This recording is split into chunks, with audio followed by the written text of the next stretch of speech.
الله وبركاته.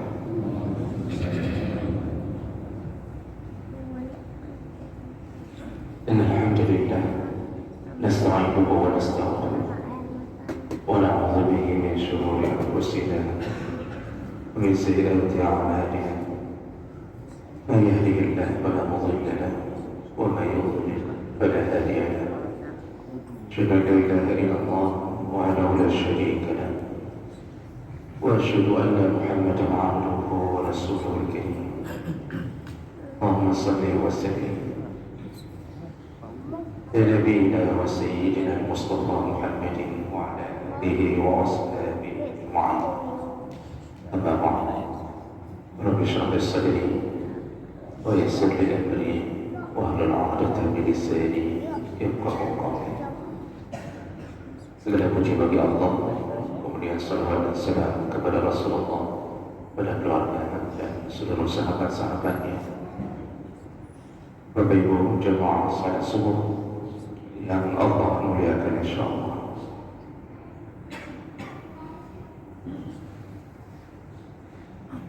Kita akan sambung pembahasan tentang amalan-amalan yang ringan tapi dibalas dengan pahala yang sangat besar. Di pertemuan kita sebelumnya, kita sudah membahas di antara amalan yang ringan, yaitu mereka yang memuliakan, mempersiapkan diri di hari Jumat untuk melakukan ibadah Jumat. Bahkan kalau mereka datang lebih awal ke masjid untuk menunggu datangnya Jumat, maka Nabi berjanji, dan tentu janji Nabi adalah janji Allah, mereka diberikan pahala seperti menyembelih seekor unta. Jadi hanya dengan datang di awal-awal waktu, nunggu 4 jam kemudian di masjid, walaupun kita tertidur dengan niat i'tikaf, maka seperti bersedekah sejumlah sembelihan unta, seperti bersedekah 20 juta. Dan itu belum dengan pahala-pahala yang lain. Dan kita sudah sebutkan, sayangnya hari ini kita dipaksa di hari Jumat untuk melakukan kegiatan-kegiatan dunia. Dari paksa masuk kantor, paksa melakukan aktivitas, dan bahkan yang paling miris, izinkan keluar kira-kira hanya setengah jam sebelum datangnya waktu Jumat. Begitulah keadaan negeri ini. Dan itu salah satu amal sebenarnya ringan dilakukan, tapi pahalanya begitu besar di sisi Allah Subhanahu wa taala. Baik, kita lanjutkan berikutnya, yaitu orang-orang yang bersedekah walaupun jumlahnya kecil. Ini salah satu amalan ringan yang dibalas pahala dengan pahala yang dahsyat, walaupun jumlah sedekahnya kecil. Rasulullah SAW menyebutkan dalam hadis riwayat Bukhari, as-sadaqatu burhan, kata Rasulullah. Sedekah itu adalah burhan. Apa itu burhan? Itu bukti. Bukti apa? Bukti iman. Jadi orang yang bersedekah telah membuktikan imannya. Kenapa disebut membuktikan imannya? Karena iman percaya kepada wujud Allah, percaya kepada kekuasaan Allah, sekaligus percaya dengan semua janji-janji Allah. Orang yang bersedekah, dia telah mengeluarkan yang telah Allah jatahkan menjadi miliknya, malah dia keluarkan untuk menjadi milik orang lain, hanya dengan satu keyakinan. Apa keyakinannya? Pasti nanti dibalas oleh Allah, padahal dia tak pernah lihat pahalanya. Bahkan dia tidak tahu bagaimana Allah bentuknya. Dia tak pernah lihat surga yang disebut-sebut Allah dalam Al-Quran. Dia tak pernah melihat bahkan Nabi yang telah mengatakan ini dan itu. Dia tak pernah melihatnya. Jadi kita hanya mendengarkan janji melalui ayat, melalui hadis, hanya dengan percaya saja, tanpa pernah melihatnya, kita telah bersedekah. Makanya Nabi menyebutkan sedekah itu burhan. Sedekah itu pembuktian. Jadi kalau kita ambil paham yang dimaksud oleh Nabi di sini, orang yang tak bersedekah, orang imannya, orang yang pelit itu imannya dipertanyakan. Kenapa? Kenapa dia tak berusaha untuk mendapatkan surga yang telah dijanjikan Allah melalui sedekahnya? Dan mungkin kalau boleh kita katakan, dia tak percaya adanya janji hidup di surga bahagia selama-lama. Dan jemaah maka Allah Subhanahu wa taala, ketika Rasulullah sallallahu alaihi wasallam melakukan Isra Mi'raj dalam hadis riwayat Muslim, Rasulullah mengatakan, aku melihat di pintu surga tertulis kalimah. Ada dua hadis yang menyebutkan ini, dan kedua-duanya sahih. Rasulullah mengatakan, ketika aku Isra dan Mi'raj, falamma usriya bi, aku melihat di pintu surga tertulis kalimah, as-sadaqatu bi'ashri amsalih. Sedekah itu dibalas minimal 10 kali lipat. Lalu sambungan tulisan itu, wal qardu bi 18, sedangkan memberi hutang itu 18 kali lipat minimal. Jadi pintu surga menyambut orang-orang yang bersedekah dengan membuat spanduk besar-besar yang bisa dibaca oleh seluruh penduduk di alam ini ketika mereka sudah berada di akhirat. Spanduk itu berbunyi tentang sedekah. Begitu mulianya amalan sedekah, menyambut orang beriman, spanduknya sedekah. Jadi sedekah ini salah satu amalan yang paling banyak akan memberi manfaat baik di dunia maupun di akhirat. Di dunia kita dipelihara harta kita oleh Allah. Di dunia dipelihara harta kita oleh Allah. Dalam hadis qudsi Allah mengatakan, ya bani Adam, wahai anak-anak Adam, unfiq alaih, kalau engkau berinfak maka aku pun menambah infakku kepada. Janji Allah, siapa yang di dunia bersikap dermawan, memberikan sedekah kepada orang-orang yang telah ditunjuk oleh Allah, maka Allah pun standby atau siap sedia menambahi rezekinya di dunia. Hanya orang bersedekah itu hidupnya, hartanya, semuanya dalam keadaan bertambah, tidak ada kekurangannya.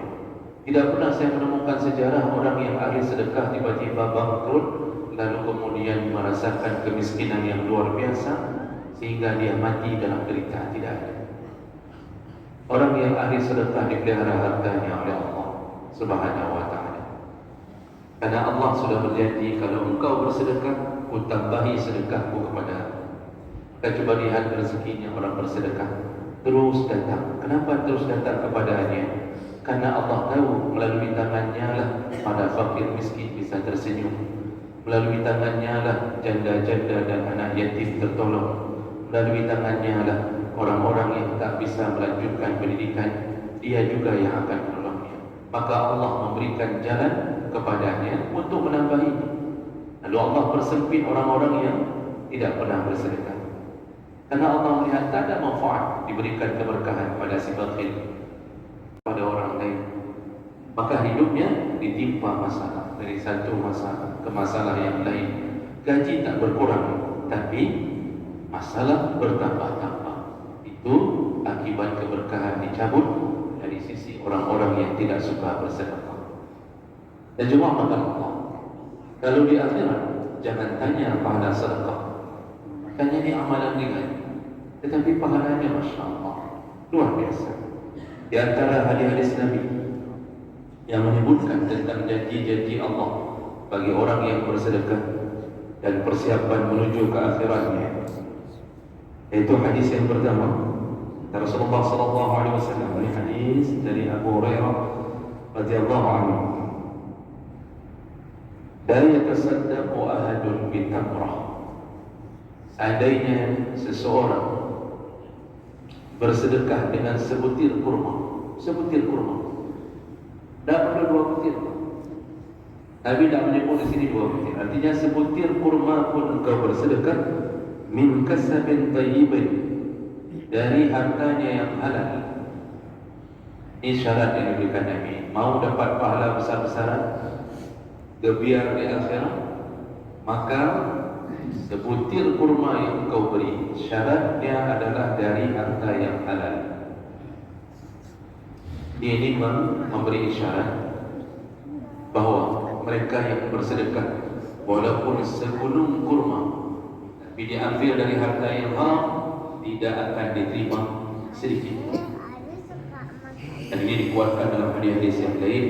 Kata Rasulullah, la salata bighairi wudu, la tuqbalu salata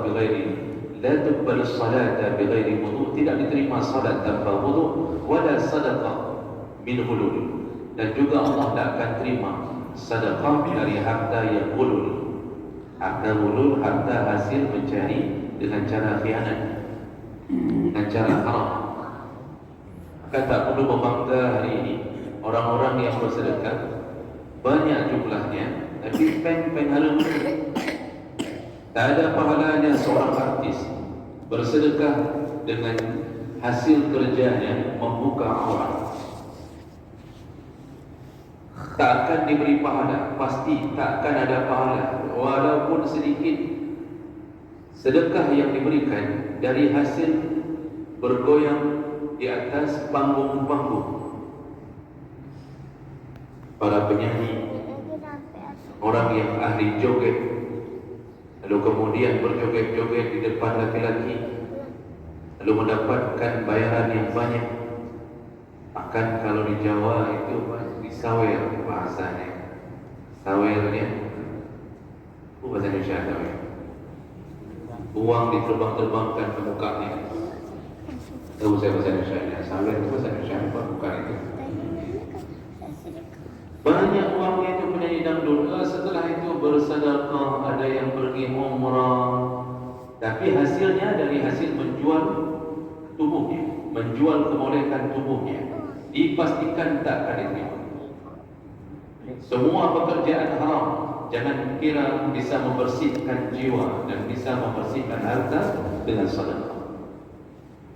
Ya, ada kejadian-kejadian yang paling banyak sedekah itu toke sapu. Edar sapu itu banyak-banyak sedekahnya. Bahkan ada satu tempat dia bangun kubah masjid, satu kubah masjid. Setelah dibangun baru ketahuan dia toke sapu. Dia orang yang berada di area masjid tersebut bertanya-tanya, apakah perlu kita hancurkan kubah ini? Karena waktu diberi dalam keadaan mereka tak tahu, setelah ditangkap baru tahu itu kerjanya.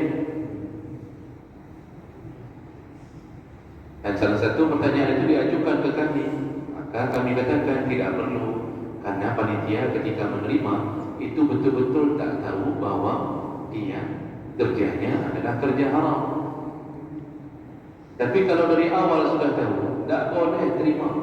Panitia tak boleh terima semua sedekah kalau tahu itu dari yang haram. Bahkan bisa menyebabkan dosa. Sedekah itu bukan hanya tak berpahala, sedekah di harta haram, tapi menyebabkan dosa. Aneh, orang bersedekah jadi dosa. Kenapa bisa jadi dosa? Karena dia telah membuat sebuah pandangan atau sebuah image bahwa seakan-akan Allah menerima sogok.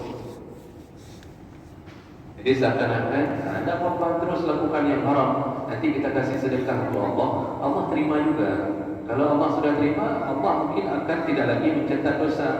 Jadi seakan-akan Allah menerima sogok. Allah tak akan menerima sogokan hamba-Nya. Yang banyak menerima sogok kita di dunia. Kejahatan orang kita tutup-tutupi dengan hanya diberikan beberapa lembaran uang. Kejahatan-kejahatan ditutupi hanya dengan sogokan. Pencuri hari ini masuk penjara, begitu diberikan uang langsung keluar penjara seminggu kemudian. Itu manusia yang layaknya dihukum mati setelah membunuh orang, lalu kemudian ternyata ahli warisnya, keluarganya memberikan sogokan, maka hukum mati itu bisa dirubah. Itu manusia, mudah merubah-rubah hukum. Yang tak layak jadi wakil presiden pun bisa jadi, apalagi yang kecil-kecil. Jadi jemaahkan Allah Subhanahu Wa Taala, ini sedekah kata Nabi, walaupun sebutir kurma, tapi kalau engkau memberikan dari harta halal, lihatlah apa janji Nabi. Kata Rasulullah, illa akhazaha Allah biyamini. Kalau engkau berikan sebutir kurma dari harta yang halal, kebun sendiri, tanam sendiri, milik sendiri, tak pernah mengambil hak orang lain, lalu dia berikan kepada orang yang berhak menerimanya, dia sedekahkan, maka Allah mengambil dengan tangan kanannya, kata Rasulullah. Jadi saking mulianya Allah mengambil dengan tangan kanannya, biyamin.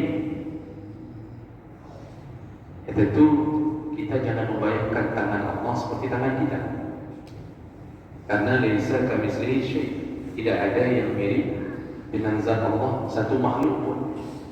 Tak boleh membayangkan Allah itu mirip makhluk. Tapi bahasa Nabi menyebutkan Allah Subhanahu Wa Taala mengambil dengan tangan kanannya. Artinya Allah mengambil dengan segala kemuliaan. Karena kita kalau lakukan dengan tangan kanan itu berarti mulia. Kita makan dengan tangan kanan, kita kemudian melakukan yang baik-baik dengan tangan kanan. Waktu anak kita menerima angpau dari saudaranya, maka kita akan suruh nak pakai tangan kanan, nak ya, pakai tangan kanan, tak boleh pakai tangan kiri.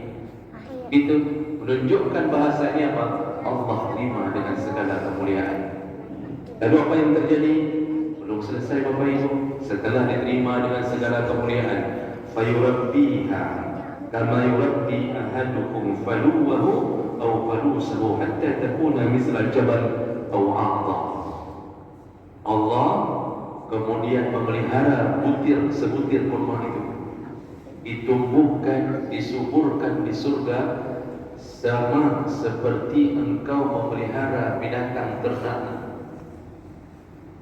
sampai kurma itu hatta takuna misla jabal, sampai kurma itu menjadi jumlahnya seperti gunung, atau lebih besar daripada gunung.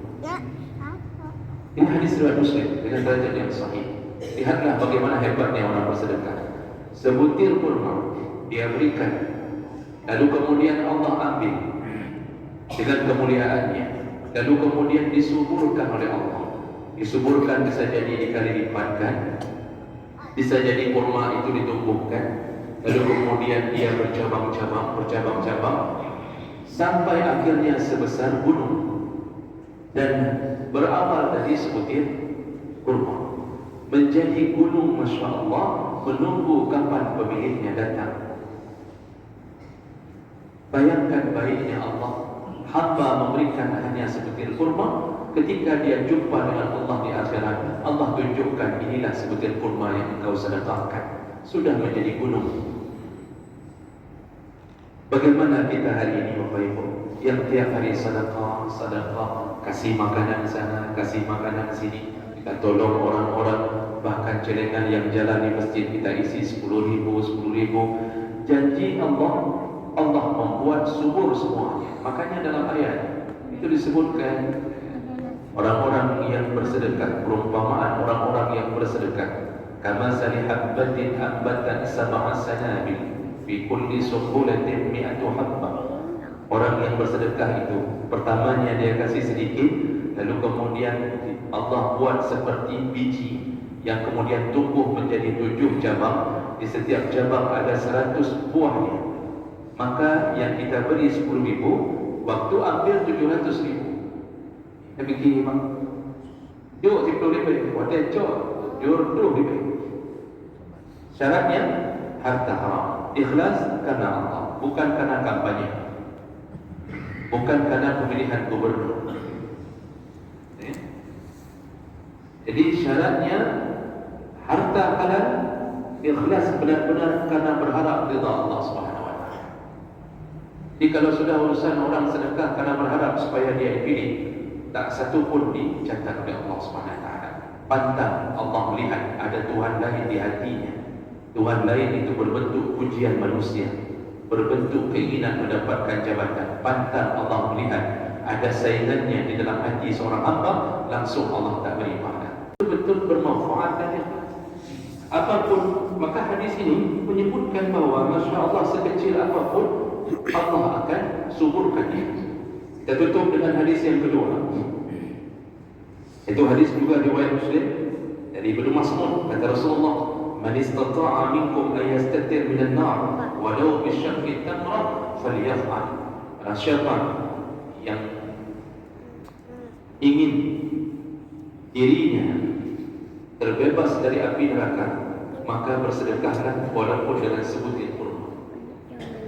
Barang siapa yang ingin menutup atau membebaskan dirinya dari api neraka, kata Rasulullah, maka berusahalah bersedekah walaupun dengan sebutir kurma. Hadis Muslim. Makanya waktu Aisyah diberi nasihat oleh Nabi, ittaqun nar walau bisyaqqi tamrah. Bertakwalah kalian kepada Allah, takutlah kalian kepada nerakanya Allah, bebaskanlah diri kalian dari nerakanya Allah, walaupun bisyaqqi tamrah. Di kali ini Nabi menyebutkan lebih kecil lagi, walaupun engkau bersedekah dengan potongan kurma, dengan potongan kurma, bebaskan diri kalian dari api neraka. Maka jemaah melakukan Allah Subhanahu wa taala, mudah-mudahan apa yang kita beri itulah yang akan membela kita di hari kiamat nanti. Maka jangan segan-segan memberi. Kalau masjid butuhkan sesuatu, berfikirlah, tidak perlu panjang, fikir boleh. Kadang mana fikir, tak kan. Perlu berfikir, oh dia ada momen butuh ini. Tapi jangan panjang-panjang kalau berbuat kebaikan. Apalagi kita yang sudah beruban putih, umur sudah di atas 60, para pensiunan, banyak-banyak sedekah. Hari ini sedekah, mungkin besok dijemput oleh Allah Subhanahu wa taala. Apalagi kalau pensiunan dari PNS yang gajinya tidak berkurang kecuali 20% saja, duduk-duduk, kemudian makan-makan mie, lontong malam, banyak-banyak sedekah. Pikirkanlah, sampai semua yang mungkin kita sedekahkan. Rasulullah as-sa'i adalah armalah wal yatim. Siapa yang berkeliling menolong janda dan anak yatim, maka kan mujahid fi sabilillah, dia seperti orang sedang berjihad fi sabilillah. Makanya banyak-banyak tolong janda, yang pensiun banyak-banyak tolong janda. Tolong saja, Pak, tolong saja. Jangan dikelip-kelipkan mata, cukup tolong saja. Ikhlaskan diri. Ibu-ibu tolong jaga bapak-bapak yang sudah pensiun. Mudah-mudahan tausiah singkat ini bermanfaat agar kita terus bersemangat menyisihkan harta kita sekecil apapun untuk bersedekah. Mudah-mudahan kita berkumpul kembali di surganya Allah Subhanahu wa taala. Subhanallahumma wa bihamdihi, asyhadu an la ilaha illa anta, astaghfiruka wa atubu ilaik. Wassalamu alaikum warahmatullahi wabarakatuh.